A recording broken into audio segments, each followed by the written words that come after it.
Assalamualaikum warahmatullahi wabarakatuh. Alhamdulillah, alhamdulillahilladzi anzala as-sakinata fi qulubil mu'minin liyazdadu imanan ma'a imanihim.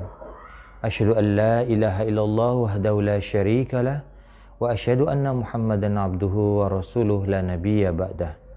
Rabbi shrah li sadri wa yassir li amri wahlul 'uqdatam min lisani yafqahu qawli, amma ba'du. Pertama-tama dan yang paling utama, tiada kata yang lebih pantas kita ucapkan melainkan rasa syukur kita kehadirat Allah Subhanahu wa taala. Karena pada hari yang berbahagia ini, pada bulan yang penuh dengan keberkahan ini, kita masih diberikan begitu banyak kenikmatan oleh Allah Subhanahu wa taala sehingga kita masih bisa melaksanakan aktivitas kita dalam rangka untuk beribadah kepada Allah Subhanahu wa taala. Salawat dan salam mudah-mudahan tetap tercurahkan kepada Nabi kita, Nabi besar Muhammad sallallahu alaihi wasallam, dengan ucapan Allahumma sholli ala sayyidina Muhammad wa ala ali sayyidina Muhammad. Kaum muslimin dan muslimat dimanapun Anda berada, Rasulullah sallallahu alaihi wasallam di dalam sebuah hadisnya yang diriwayatkan oleh Imam Al-Hakim yang berbunyi, Iltanim khamsan qabla khamsin, sababaka qabla haramik, wasihataka qabla saqamik, wa ghinaka qabla fakrik, wa faragaka qabla saglik, wa hayata qabla mautik.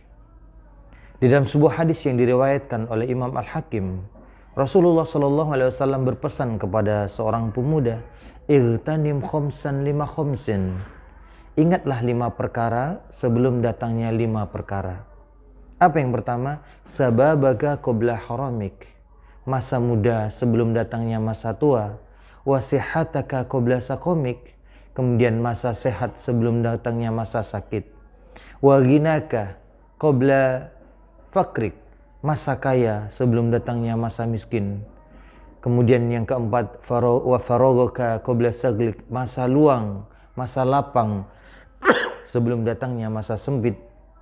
Dan yang terakhir, wahayataka qabla mautik, kehidupan sebelum datangnya kematian. Hadirin yang dimuliakan Allah oleh Allah Subhanahu wa taala, kita lihat yang pertama, masa muda sebelum datangnya masa tua.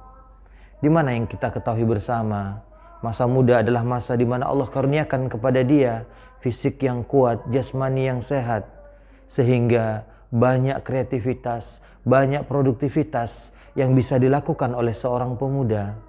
Menuntut ilmu kesana kemari, kemudian melakukan banyak terobosan-terobosan yang itu dilakukan karena memang punya kekuatan dan fisik yang kuat.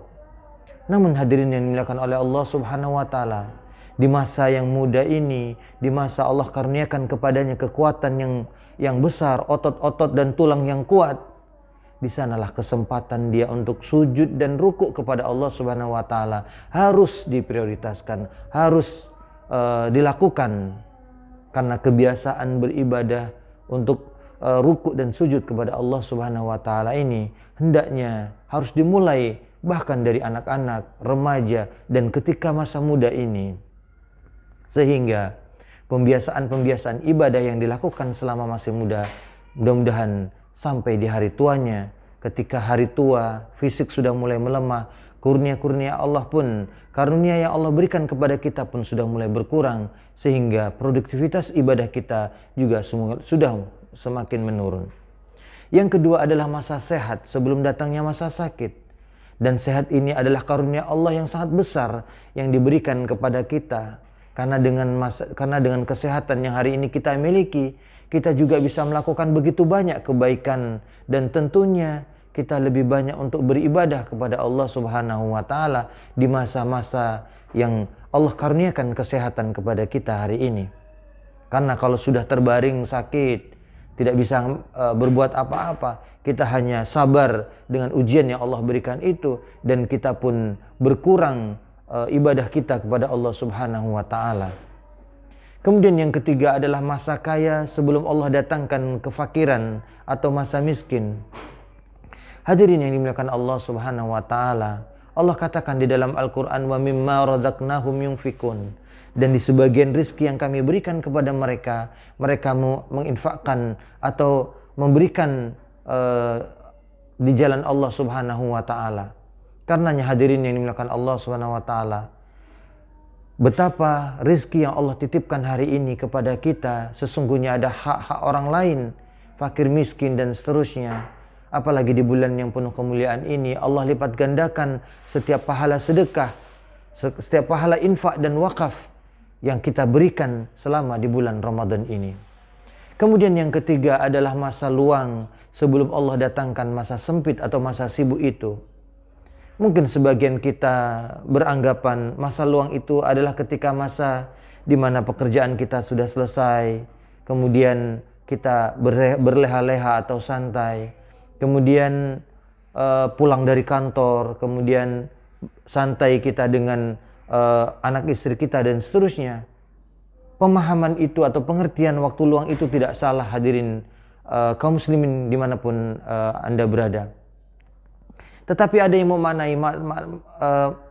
memaknai masa luang itu, yang pertama itu adalah waktu di malam hari. Sebagaimana di dalam hadis dikatakan, sesungguhnya malam-malam itu panjang, janganlah memendekkannya dengan tidurmu. Dan siang yang terang benderang itu janganlah engkau menggelapkannya atau mengotorinya dengan dosa-dosamu. Jadi ada yang memaknai makna lapang itu adalah waktu di malam hari. Karenanya di malam hari juga kita manfaatkan untuk banyak rukuk dan sujud kepada Allah Subhanahu wa taala. Kapan waktu sibuk itu? Yakni waktu di siang hari ini. Ketika kita sudah berangkat ke kantor, kita berangkat ke sekolah dan seterusnya. Betapa kesibukan-kesibukan kita dengan pekerjaan kadang melalaikan kita kepada Allah Subhanahu wa taala. Lalu yang selanjutnya adalah ada yang memaknai makna luang itu adalah kehidupan yang hari ini kita jalani. Mulai dari kita bangun tidur sampai kita tidur lagi.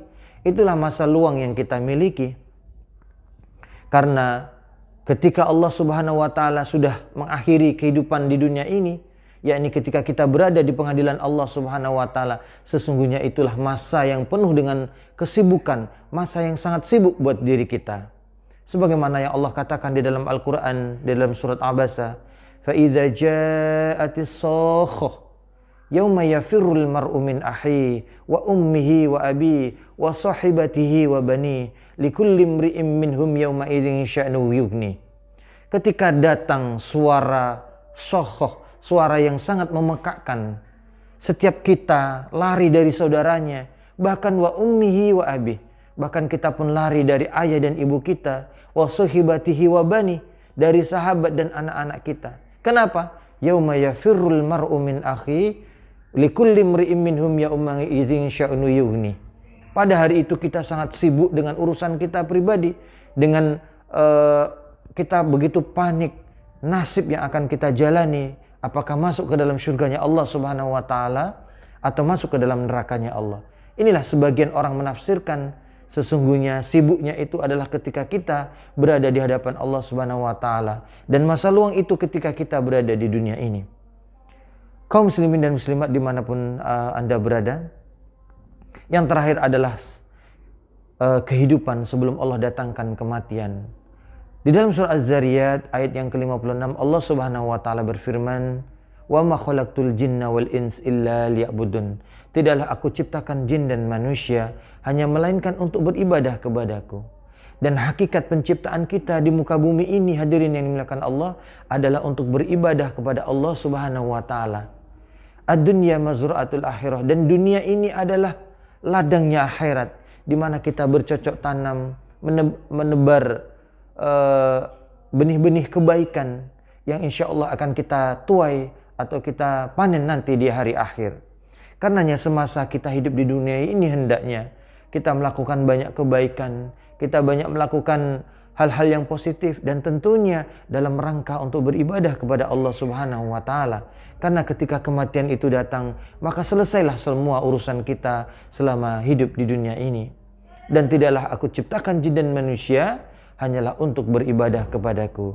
Hadirin yang dimuliakan Allah Subhanahu wa taala, kaum muslimin dimanapun Anda berada, demikianlah santapan rohani Ramadan pada hari ini tentang 5 pesan yang disampaikan oleh Rasulullah SAW kepada seorang pemuda. Mudah-mudahan bermanfaat. Wabillahi taufiq wal hidayah. Wassalamualaikum warahmatullahi wabarakatuh.